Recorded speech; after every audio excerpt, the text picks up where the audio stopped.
Donald Trump launched a parting social media salvo at Taylor Swift as he left the Super Bowl early, following the Kansas City Chiefs' disappointing 40-22 loss to the Philadelphia Eagles. The former president took to his Truth Social platform to mock Swift, contrasting the reception he received at the stadium with the mixed response she got when shown on the big screen. Trump shared a video comparing the enthusiastic cheers he received upon arrival with the noticeable boos that erupted when the cameras panned to Swift. Amplifying the moment, he reshared another post with the caption, "Trump gets massive cheers at the Super Bowl while Taylor Swift gets booed." Hours later, Trump delivered a final jab, writing, "The only one that had a tougher night than the Kansas City Chiefs was Taylor Swift. She got booed out of the stadium. MAGA is very unforgiving." Trump's Super Bowl appearance and departure.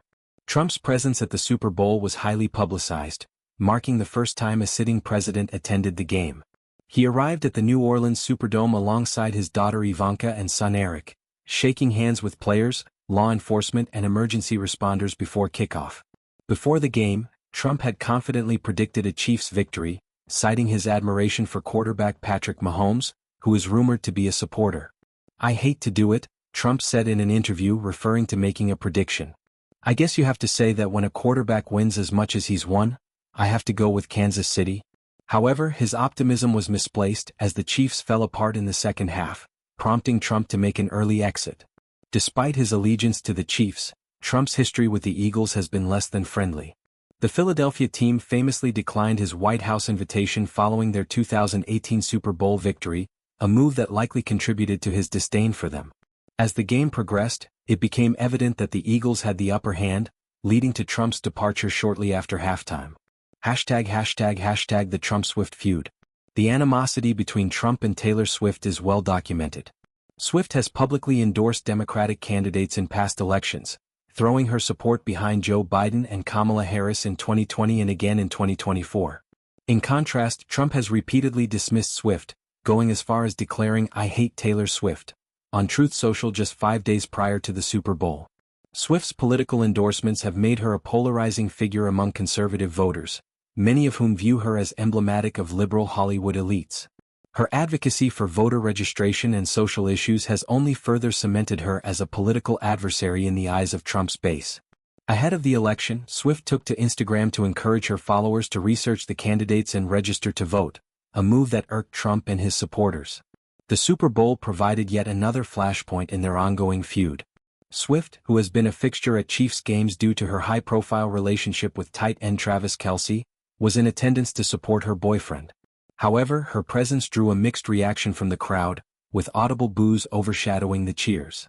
Trump seized on this moment to frame it as a rejection of Swift by the American public, reinforcing his narrative of her unpopularity among his supporters. Swift's relationship with the Chiefs and political implications. Swift's connection to the Chiefs has inadvertently turned into a political talking point. Her relationship with Kelce has drawn increased media attention to the team, sparking debates about her influence on the NFL and its viewership demographics. Some conservatives have speculated that her presence has even shifted the league's cultural landscape, with an influx of younger, more politically engaged fans tuning into games. Trump's attempt to leverage the Super Bowl as a battleground against Swift highlights the growing intersection of sports, entertainment, and politics. While sports have long been an arena where political figures seek to gain favor with the public, the current climate has intensified these dynamics. Swift's endorsements and Trump's attacks against her exemplify how cultural figures are now central players in political discourse. Fallout from the Chiefs' defeat. For Swift, the night was disappointing not just because of Trump's remarks but also due to the Chiefs' unexpected collapse. The defending champions had been expected to put up a strong fight, but the Eagles' dominant performance dashed their hopes of a third consecutive Super Bowl victory. The loss was particularly crushing for Kelce, whose on-field frustration was evident throughout the game. Cameras caught heated moments on the Chiefs' sideline, adding to the drama of the night. Swift was seen consoling Kelce after the game, though she did not address Trump's comments directly.